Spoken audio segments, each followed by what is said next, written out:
needed a break. But hopefully you all can still see my screen. And my name is again Christopher Stewart. I am a senior librarian here with the in Washington, D.C., the District of Columbia Public Schools. And I serve one of the most amazing schools in the world, which is Columbia Heights Education Campus.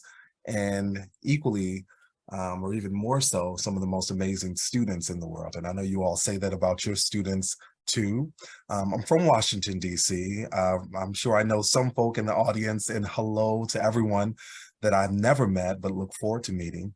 From Washington, D.C., and I have an amazing, amazing and beautiful partner, wife, and three incredible children, superheroes slash children.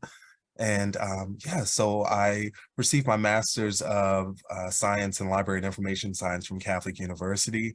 I'm also a reverend. So I received my master's of divinity and master's of theological studies from Wesley Theological Seminary. And yeah, that pretty much sums it up for me. I studied political science in school, and I love political science or legislation and all of that. And this idea of creating a utopian society for me is important, but how to get there is the big thing. So in this session, I'm going to just walk you through a little bit of some of the things in which I've done with my babies. They're high school students, and some of them, a few, are taller than me, and I'm 6'5", and but they're still my babies, and they come in for hugs like they're 2-3 years old sometimes, and because they need that. But I'm just going to talk to you a little bit about our students and our staff, some that may be experiencing any type of houselessness. I've kind of changed the way in which I look at and view and articulate that type of experience. It's very common to say homelessness, but why would one assume that because one doesn't have a fixture or with brick and mortar like the rest of us, that they don't have a home? You know, many of them call the streets their home. So they may not have a house. So I say houselessness. And so, you know, for our students, I'll talk about some of those resources, but some of the things in which I do in the library and also in the outside of the four walls, but also for some of our staff who may not feel as comfortable coming forward in a big way, but who've received support as well. Because we all know that educators do not get paid as much as we should for the work that we do. So I'm going to drop in the chat. Oh, actually, you know what? I don't know if everyone has access to the chat. Yes, the library. Let's see. You know what? I'm going to drop in the Q&A. Well, actually, let me see. I'm not sure if I should drop in the Q&A or not. Yeah, I think we're just doing Q&A for questions, right? So I'm going to drop, I'm just going to say the Bell High School Library. Actually, it's so popular now that if you just Google Bell High School Library, the website will come up. So just put it in Google, Bell High School Library. It's a Wix site. And this became really popular during COVID at the start of it because I had a tracker on here. So it would be an average of 500 to 700 unique visitors per week from all over the world. And still we have individuals from the Philippines, from New York, California, all over who visit every week. So looking at the analytics. So if you don't have a website for your library, create one, because it's where you can house a lot of things. I usually have a lot more tabs up here, but this is simply for the summer. But I'm going to kind of scroll down a little bit, and this is I hope you all can see this okay. DC Public Library Summer Reading Discover Program registration link, and some great cool things for DC Public School students. This is my library here. This is a space that, you know, students, they'll come in from the middle school side and even the high school side, and they're like, it looks like a living room. And I'm like, yes, absolutely. That's the whole point and purpose. And I actually just ordered over $30,000 worth of furniture. It was not my money this time. It was the schools that I've been um, stressing them to get me furniture for the last 6, 7 years.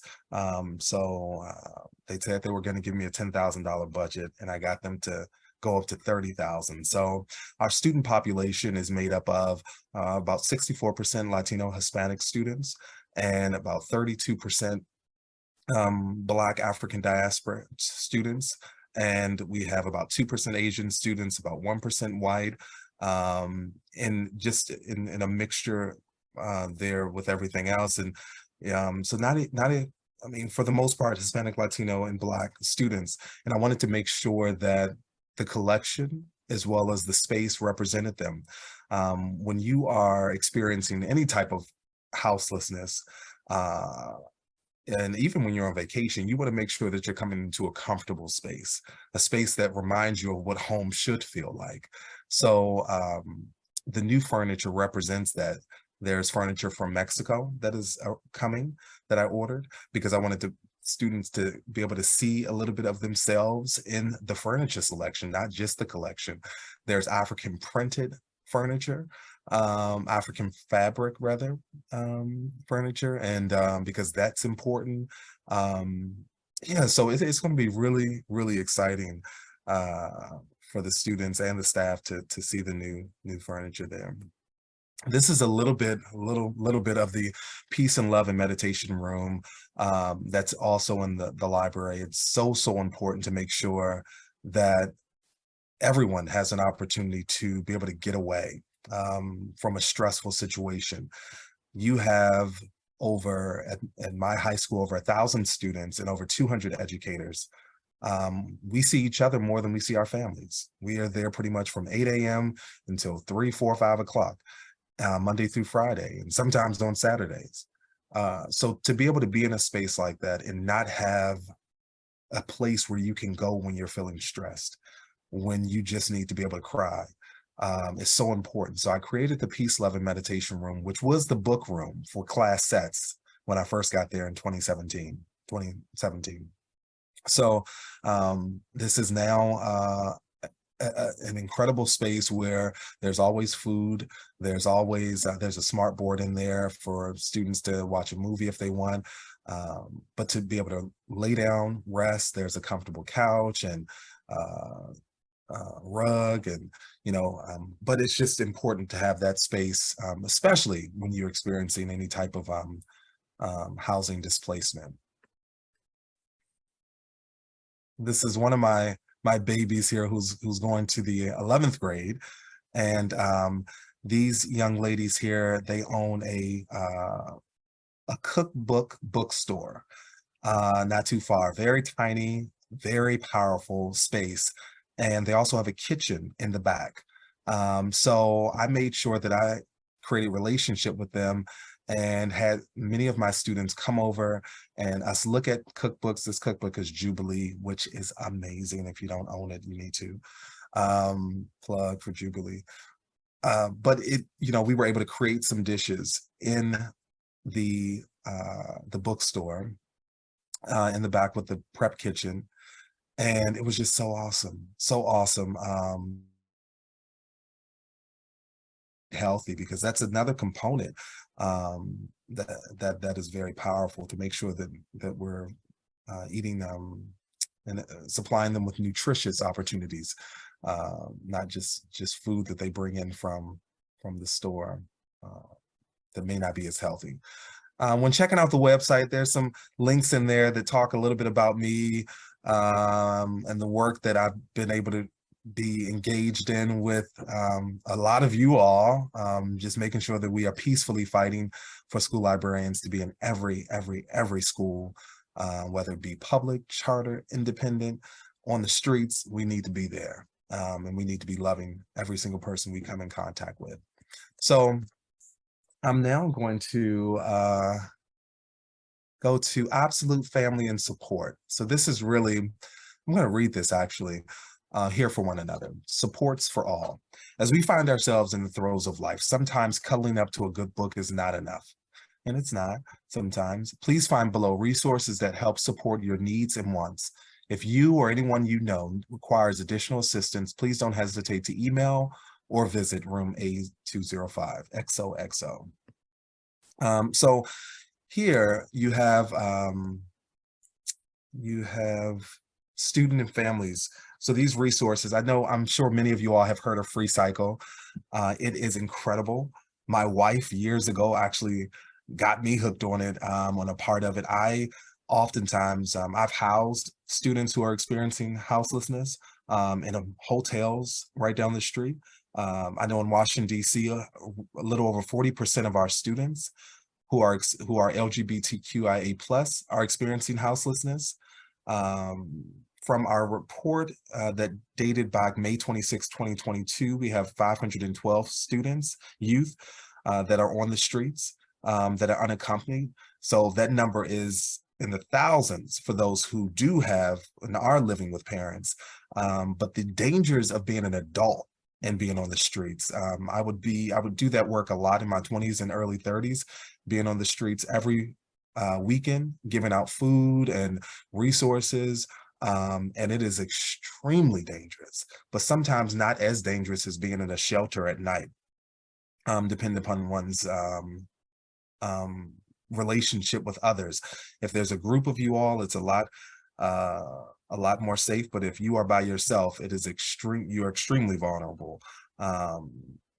So for young people to be on the streets by themselves is extremely dangerous. And these are just some resources here. A lot of our students will go to the Latin American Youth Center. Of course, you do not have to be Latino or Hispanic to go there and receive those services. These are all hyperlinked, and I'm sure you have similar things in your area. If not,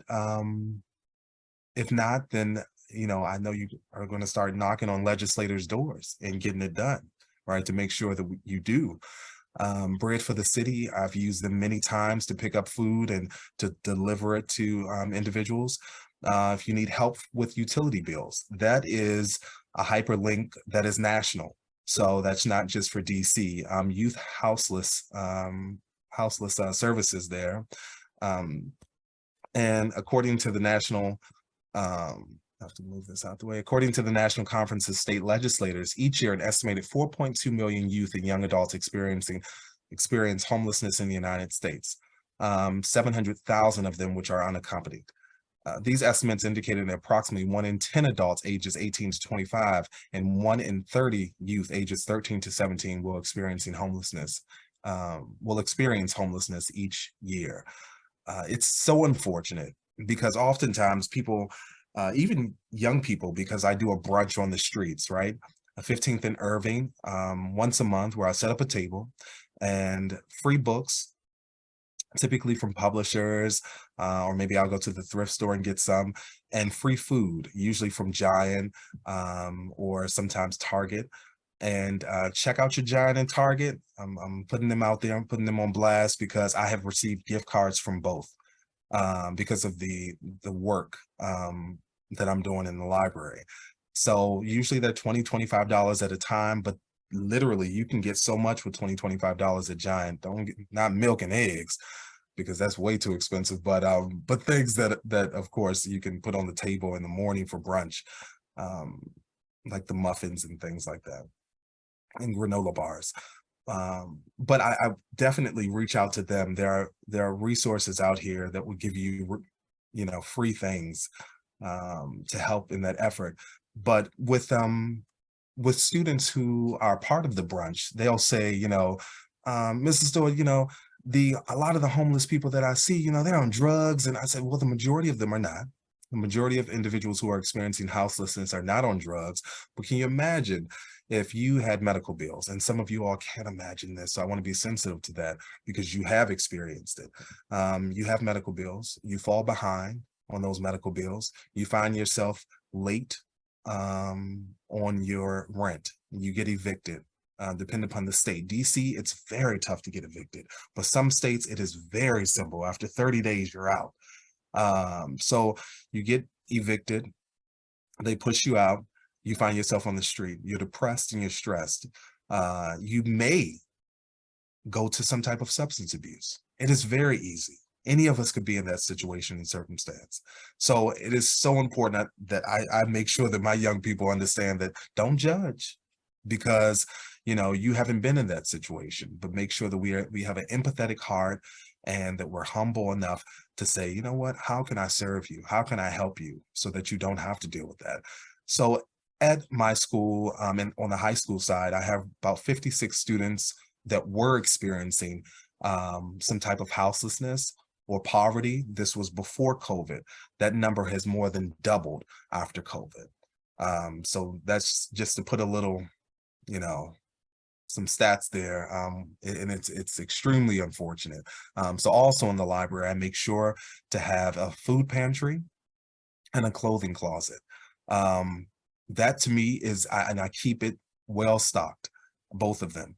I have gone out to go shopping for students who don't have food, and as far as grocery shopping for them, with them, and their parents, some of them, because that type of, how can you possibly focus on schoolwork when you're hungry?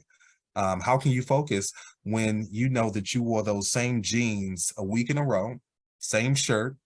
You live in a place where you don't have a washer and dryer in your house.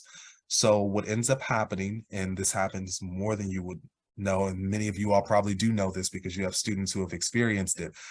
You have the washer and dryer downstairs in the apartment building or somewhere else. You put the clothes in there. You don't get a chance to dry them because it's somebody else's turn. So you come to school with wet clothes on, or you come to school with clothes that are moldy because you left them in the water too long. So it smells, it's a stench. Then you get teased for it. So and how that makes you feel, right? So you may stop coming to school. And then stop coming to school. Now you're not getting an education, but you know what? What you are going to do is you're going to go on the street. So you find yourself on the street, right? So it's so important that we make sure that we look at all these ties. And I want to give a little space, but a lot of space, to my educators. Pathways to housing in DC, that's a huge one. Many educators are not necessarily having the resources that they need. I know in Washington, DC, we did not have a raise since 2019. We just got our raise in 2023. That's 4 years. So not only inflation, but also COVID. So you had individuals who were struggling to the extent that, especially if they lost maybe a spouse or someone that was helping them with the rent or mortgage during COVID. Some did go into foreclosure. Some had a short sale for their homes. It devastating. So Pathways to Housing DC, of course, Freecycle, Thrive DC, which is awesome. They have a lot of resources, as well as Bread for the City in helping with utilities too. This is just a little bit, of course, making sure that educators have a space in the library. Oftentimes when we are developing a library program, we are only thinking about our students, but making sure that we're ordering books and articles and resources, having a space on the website, faculty and staff space, right? For your staff to make sure, and I'm going to click on this just so you can see, and this is over the summer, right? Some of the workshops, effective solutions for students and staff mental health and wellness, very important. I make sure that I am always pushing that, because if you don't take care of yourself, it's no way you can take care of someone else. I have encouraged 2 or 3 educators to take a leave of absence. They didn't know the FMLA process. They didn't think they could go on it if they didn't have a baby or if they weren't sick. And I said, when you have any type of mental health issue, as far as the stress of this space, you have to make sure that you take that leave. So you have to take care of you, maximizing student success, strengthening family communication, of course, public loan forgiveness, because that can stress you out too, for sure. But I definitely want to just make sure that you all had access to, and if you have other questions, there's so many other resources out there. I'll say one more thing before I leave,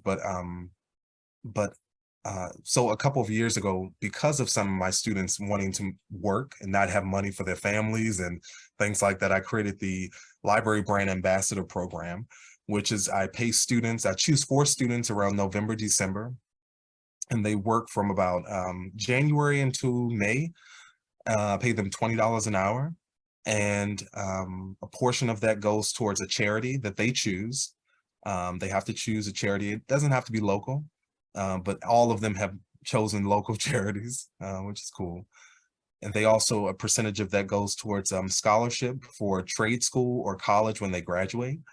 And a percentage of that goes towards the purchase of a house. See, I grew up in an apartment building.